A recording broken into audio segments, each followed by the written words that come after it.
এদিকে কয়লা পাচার মামলা, সেই কয়লা পাচার মামলায় 5 আইপিএস কে তলব করা হয়েছে। এনফোর্সমেন্ট ডিরেক্টরেটের তরফ থেকে 5 আইপিএস কে তলব করা হয়েছে।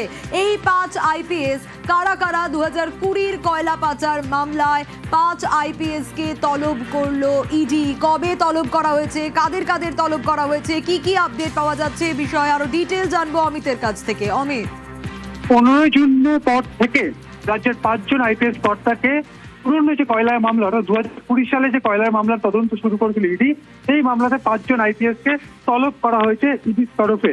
সেক্ষেত্রে ইডি সূত্রে যেটা দাবি করা হচ্ছে, সুকেশ জৈন, আইপিএস কর্তা রাজীব মিশ্রা, কোটেশ্বর রাও, তথাগত বসু এবং এই ধরনের 5 জন আইপিএস কে তলব করা হয়েছে। 15 জুনের পর থেকে তাদেরকে ইডির যে সদর দপ্তর রয়েছে দিল্লিতে, সেখানে তাদেরকে হাজিরা দিতে বলা হয়েছে। তোমাকে জানিয়ে রাখবো, এই কয়লা পাচার মামলাতে এর আগেও 9 জন আইপিএস কর্তার স্টেটমেন্ট রেকর্ড করা হয়েছে ইডির তরফে। এবং কয়লা মাফিয়া বা কয়লা স্ক্যামের যে মূল অভিযুক্ত অনুপ মাঝি ওরফে লালা, তার বাড়ি এবং অফিস থেকে উদ্ধার হওয়া ডায়েরি, সেখানে প্রোটেকশন মানি বাবদ বিভিন্ন পুলিশ কর্তার কাছে এবং পুলিশ কর্মীদের কাছে সেই টাকা পৌঁছেছে।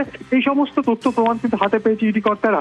এমনকি লালার কোষাধ্যক্ষ তাদের যে জিজ্ঞাসাবাদ করেও তাদের যে বয়ান রেকর্ড করা হয়েছে, সেখানেও বলা হয়েছে যে বিভিন্ন পুলিশ মহলে টাকা পাঠানো হয়েছে প্রোটেকশন মানি বাবদ। সেই সমস্ত বিষয়ে জিজ্ঞাসাবাদের জন্যই 5 জন আইপিএস কর্তাকে ডাকা হয়েছে, এমনটা কিন্তু ইডি সূত্রে খবর। বেশ অমিত।